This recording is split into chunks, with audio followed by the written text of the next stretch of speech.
Bien, bonjour à tous, bienvenue à cette nouvelle émission du plateau Télésiane, le salon des industries du Grand Sud. Alors, comment accroître la compétitivité et l'attractivité de la région en matière de fabrication additive?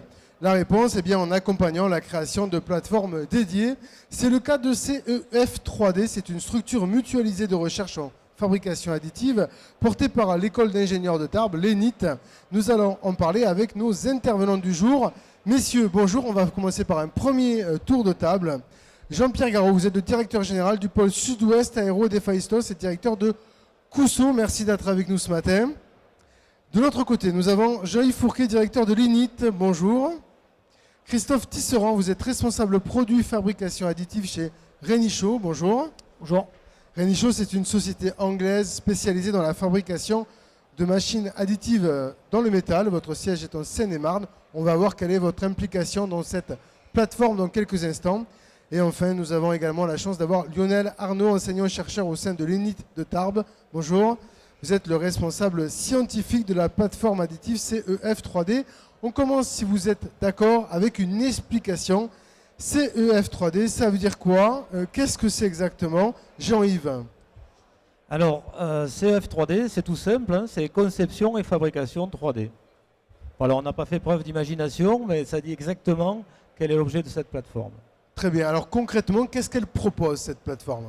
Alors, cette plateforme, ce qu'il faut dire d'abord, c'est que c'est une belle histoire de partenariat entre une institution publique d'enseignement de recherche, tournée vers l'innovation, et puis plusieurs partenaires privés. Donc, elle rentre dans le cadre des structures mutualisées de recherche. Ce sont des structures qui sont subventionnées par l'Europe, par la région. Et elles ont vocation à permettre à des entreprises d'accéder à des moyens innovants.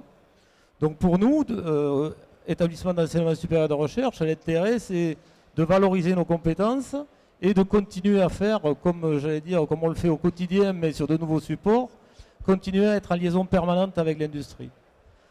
D'accord. On voit aujourd'hui quelle est l'importance de ce type d'activité. D'où vous est venue l'idée d'une création d'une telle plateforme? Alors, l'idée, elle est finalement assez naturelle pour nous, puisque quand on regarde nos métiers, l'ENIT forme des ingénieurs en génie mécanique, spécialistes en matériaux. Quand on parle de fabrication additive, on parle de procédés de fabrication, et donc on lie naturellement ces deux compétences. Donc l'idée, finalement, on n'a pas eu à être très imaginatif pour l'avoir. C'était une évolution naturelle des métiers. Pour nous, c'était un enjeu aussi pour former des ingénieurs performants sur notre territoire, pour lier, comme on le fait à chaque fois, la formation, la recherche et l'innovation technologique. Donc, de notre point de vue, c'était naturel en termes de compétences, parce qu'en fait, on adosse à cette plateforme des spécialistes en matériaux et en mécanique et en procédés. Et puis, c'est aussi naturel parce que, j'allais dire, notre raison d'être, c'est de former des ingénieurs qui sont sur le terrain dans l'industrie, et c'est aussi de les accompagner dans l'innovation technologique. Très bien. Former des ingénieurs, c'est aussi le rôle de vos enseignants. On a la chance d'en avoir un avec nous. Lionel Arnaud, je rappelle que vous êtes le responsable scientifique de cette plateforme additive CEF3D. Quels est pour vous finalement les éléments importants dont on doit tenir compte dans le cadre de l'activité de cette plateforme? Donc cette plateforme a la particularité de présenter une très forte participation d'industriels qui représentent toute la chaîne de valeur, à partir de aussi bien fabricants de poudre que fabricants en machines, que imprimeurs 3D, fabrication additive, que usineurs et que clients finaux. Et ce qui permet d'avoir au sein d'une même plateforme, d'un même local finalement, tous ces intervenants côte à côte avec la possibilité du coup de s'adresser à eux et de discuter avec tous les acteurs de la chaîne de valeur. Ce qui est actuellement très difficile, notamment pour les petites entreprises, d'avoir accès à un tel panel de compétences face à elles en une seule fois, quoi. On y fait quoi dans cette plateforme? Alors la plateforme, pour être complémentaire des autres plateformes qui sont en France et dans le sud-ouest, est spécialisée sur la fabrication additive par fusion laser sur lit de poudre métallique. Donc c'est une des 3 technologies de base de fabrication additive métallique. Donc on y fabrique des pièces métal, c'est ça qui est la clé. Et à partir de là, du fait qu'on va être équipé de 2 machines de fabrication additive de cette technologie-là, de 2 ingénieurs qui sont capables de gérer aussi bien l'aspect production que l'aspect conception. Ça va permettre, je dirais, pour simplifier, pour une PME lambda, d'arriver avec sa question, qui souvent est très ouverte, d'avoir tout ce panel en face d'elle pour poser les questions aux différents intervenants et d'évaluer si ça vaut le coup ou pas pour elle de se lancer dans la fabrication de tel ou tel type de pièces. Très bien, alors cette plateforme, vous l'avez dit, elle compte des partenaires industriels et des partenaires publics. On a la chance d'en avoir autour de la table également. Peut-être commencer par Christophe Tisserand. Je rappelle que vous êtes responsable produit fabrication additive chez Renichaux. Pourquoi vous associez à cette plateforme? Alors pourquoi nous associer à la plateforme? Tout d'abord, c'est une longue histoire. C'est, je pense, 2 ans d'échange environ. D'abord plutôt orienté recherche et développement. Et puis ensuite plutôt orienté vers le tissu local. Aujourd'hui, on s'associe à ce type de plateforme et on soutient ces initiatives parce qu'on a besoin de montrer et d'accompagner les gens dans le domaine de la fabrication additive. Ce n'est pas uniquement les machines, c'est tout ce qui est en amont, le design, la conception, et puis ce qui est en aval, l'usinage, les gens à côté de moi qui connaissent bien. Et il faut être capable d'amener une valeur ajoutée sur toute la chaîne, pas uniquement sur la fabrication additive. Donc ça prenait naturellement sens de venir faire ce support et de mettre à disposition de la plateforme, au-delà des moyens machines, des moyens humains et d'accompagnement. Et pour boucler, on a même proposé à l'ENIT d'avoir un ingénieur qui vienne chez Renichaux pendant ce partenariat. Voilà. D'accord, donc on fait de la coopération croisée entre vous, finalement. Tout à fait. Et ce qui permet également de faire bénéficier de votre expertise au sein de cette plateforme CEF 3D. Oui. D'accord. Aujourd'hui, quel est votre bilan? Vous en retirez quoi? Alors on est à la phase de démarrage. Le bilan, c'est que c'est une plateforme qui est bien née. Il y a eu beaucoup d'échanges tout au long de ces 2 dernières années. On a bien avancé. La machine devrait arriver au mois de décembre, début décembre, si Lionel confirme. Donc elle sera mise en route fin d'année. On espère dès début 2018 pouvoir accompagner les premiers projets, aussi bien au sein de la structure que vers les PME et PMI locales. Très bien. Alors, un autre partenaire important de cette plateforme, il est à côté de moi, c'est Jean-Pierre Garot. Je rappelle que vous êtes le directeur général du pôle Sud-Ouest Aéro d'Héphaïstos et directeur de Cousseau. Quelle est votre implication au sein de cette plateforme et finalement, pourquoi avoir accepté de s'y associer? Alors nous, on est partenaire parce qu'on est d'abord un utilisateur à terme. Et on ne veut absolument pas passer à côté de cette révolution qu'est la fabrication additive 3D. Comme j'ai coutume de dire régulièrement, avec la fabrication additive 3D, on a inventé la lime à épaissir. C'est une boutade qu'on utilisait dans la mécanique depuis longtemps. Et donc, c'est une vraie révolution. Il faut penser à l'envers. Et donc, si on veut maîtriser cette technologie-là, il faut s'associer avec des gens qui vont nous permettre de comprendre le comment du pourquoi, de comprendre les limites du procédé, les intérêts, et de pouvoir comme ça mieux l'utiliser.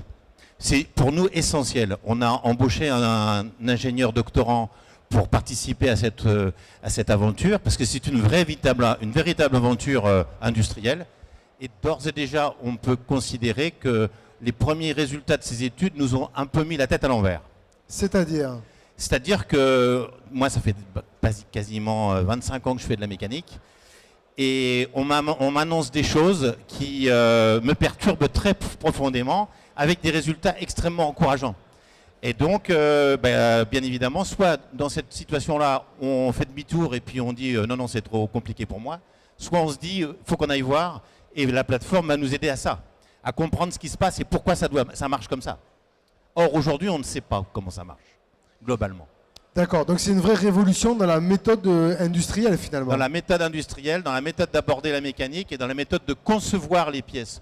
On a, depuis de nombreuses années, depuis des décennies, conçu des pièces avec des coefficients de sécurité extrêmement importants.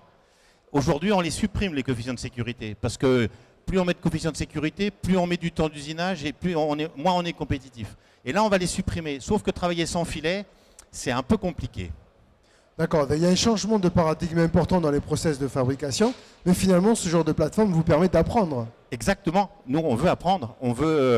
Parce que derrière, on veut utiliser et on veut proposer à nos clients des nouvelles technologies pour lesquelles eux-mêmes ne savent pas les tenants et les aboutissants parfaitement. Donc, on veut leur proposer des solutions qui tiennent la route. Jean-Yves Fourquet, quelle est la spécificité de cette plateforme CEF 3D? Alors on l'a vu, il y a une spécificité technique.